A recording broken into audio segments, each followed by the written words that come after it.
Halo, assalamualaikum warahmatullahi wabarakatuh.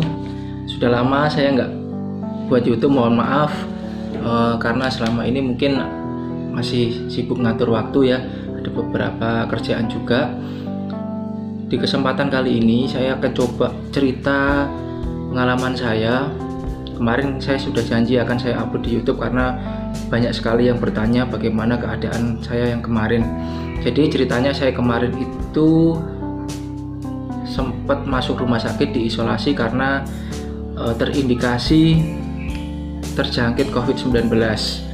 Nah, di sini nanti akan saya ceritakan bagaimana runtutan kronologinya sehingga saya sampai diisolasi dan hasil swab saya seperti apa sampai saya kondisinya alhamdulillah sudah sembuh seperti sekarang.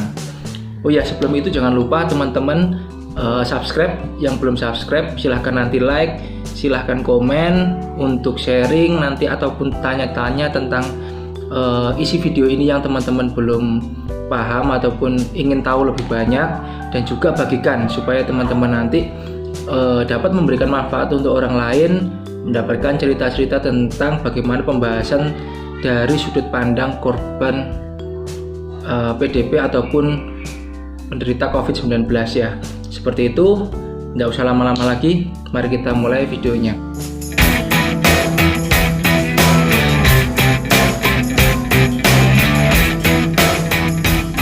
Oke, pertama saya ingin cerita. Jadi awal mulanya itu saya itu demam ya. Saya itu demam, terus habis itu suhu tubuhnya sekitar 37,5 derajat lah. Panasnya segitu. Terus saya ke klinik di situ diperiksa karena lemas dan pusing dan demam, akhirnya disuruh istirahat. Hari keduanya itu ternyata mah saya kambuh karena saya sebelumnya punya mah ya, itu kambuh. Terus habis itu ternyata saya radang tenggorokan, sempet batuk juga tapi nggak sering. Terus setelah itu hari ketiganya itu batuknya semakin sering. Jadi batuknya semakin sering, dadanya agak sakit gitu ya. Dadanya agak sakit dan juga semakin lemes. Ternyata sama dokter disuruh cek darah dan hasilnya trombositnya turun. Jadi saya itu diagnosanya yang pertama itu kalau nggak tipes ya demam berdarah. Terus habis itu plus mah ya, mungkin teman-teman tahu GERD ya, GERD, nanti teman-teman cari di situ, itu sejenis mah juga. Rasanya hampir sama kayak sakit jantung ya, jadi rasanya itu sampai dada sakit, nyeri sekali gitu ya. Itu akhirnya selama 7 hari saya rawat jalan di rumah sampai akhirnya hari ke-7 itu diambil darahnya lagi, ternyata trombositnya cuma 102 dan saya disuruh opname. Setelah opname, awalnya biasa ya, saya masih IGD dulu, dicek juga di situ trombositnya lagi, ternyata masih belum naik, masih turun juga. Terus ada batuk dan mah, diobati di situ, dan saya masuk ruangan umum atau ruangan biasa lah untuk pasien-pasien yang normal seperti itu. Di situ ternyata batuk saya semakin sering gitu.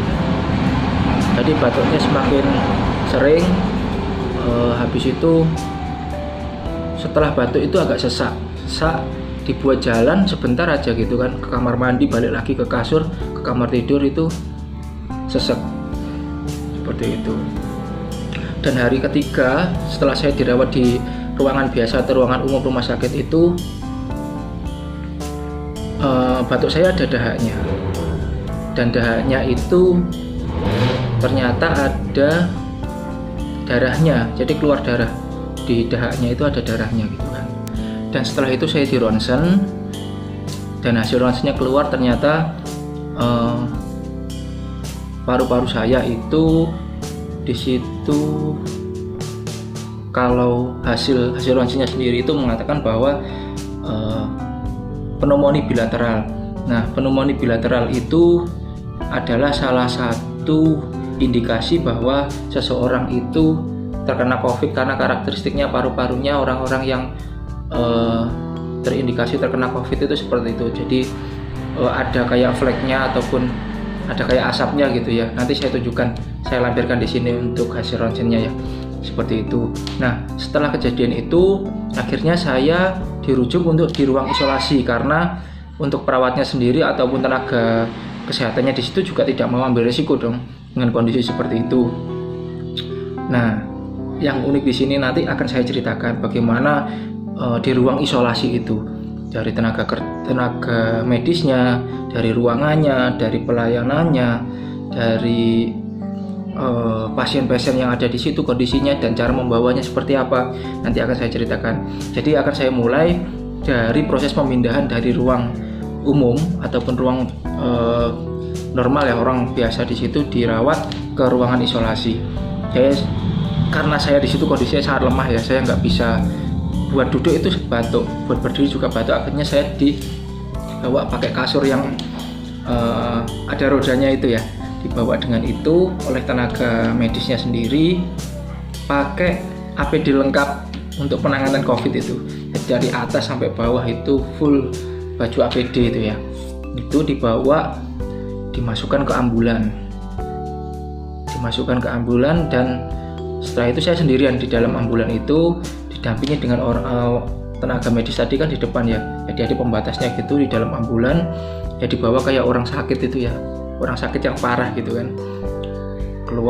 Mobil keluar dari rumah sakit, dibawa. Ternyata ruang isolasinya itu ada di belakang rumah sakit, tetapi masuknya itu harus dari luar gitu kan, karena sangat dibedakan ya jaraknya dengan ruangan umum. Itu dibawa dengan ambulan gitu ke belakang rumah sakit. Nah, setelah dibuka, teman-teman bisa membayangkan lah kondisinya, kalau bagaimana psikis kita ya, kondisinya kita sedang sakit seperti itu. Setelah itu ternyata ada indikasi kita menjadi seorang PDP, pasti kaget ya dengan dibawa ambulan seperti itu, kayak orang yang benar-benar sakit parah gitu kan. Kayaknya mentalnya down, apalagi setelah dibuka pintu ambulannya mau dibawa itu, di depan saya pas itu tertulis kamar jenazah gitu kan. Apalagi tertulis seperti itu, apalagi nggak down ya kondisinya. Dibawa sendirian gitu kan, dibawa terus dimasukkan ke dalam lorong ruang isolasi. Jadi di situ sekitar 18 orang kalau saya tanya kemarin jumlah pasiennya.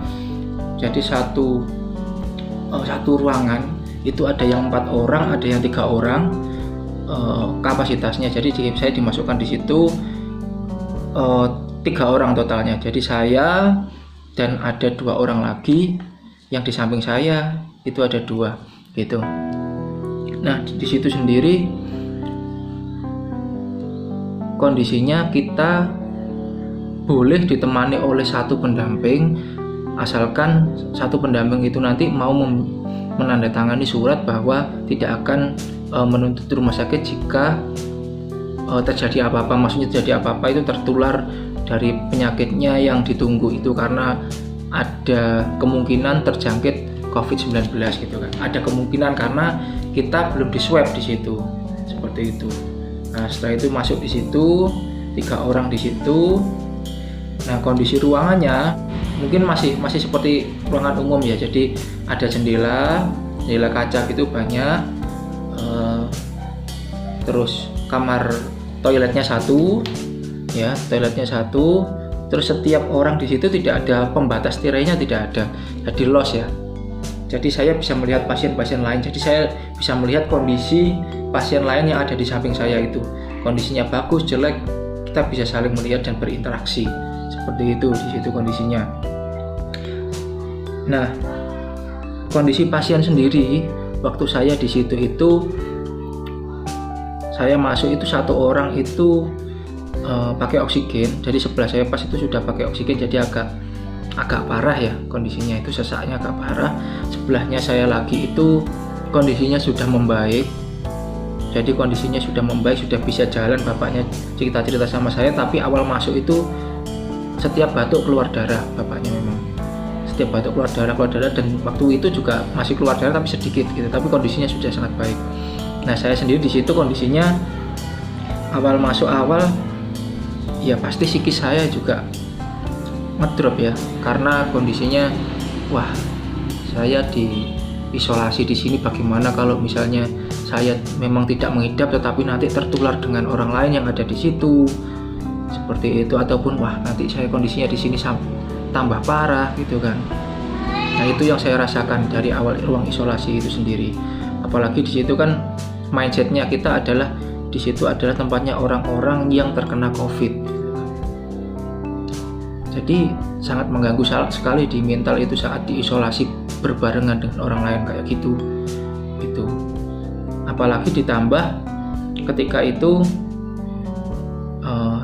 sebenarnya psikis saya sudah bagus ya, mental saya sudah bagus, saya sudah bisa beradaptasi selama 3-4 hari di situ dan diberikan obat untuk batuk, untuk emah saya, dan juga untuk sesak. Jadi selama saya di situ sekitar 3 hari saya pakai bantuan oksigen, karena setelah dari kamar mandi balik lagi ke kasur duduk itu pasti sesak. Jadi saya pakai oksigen untuk membantu pernafasan seperti itu.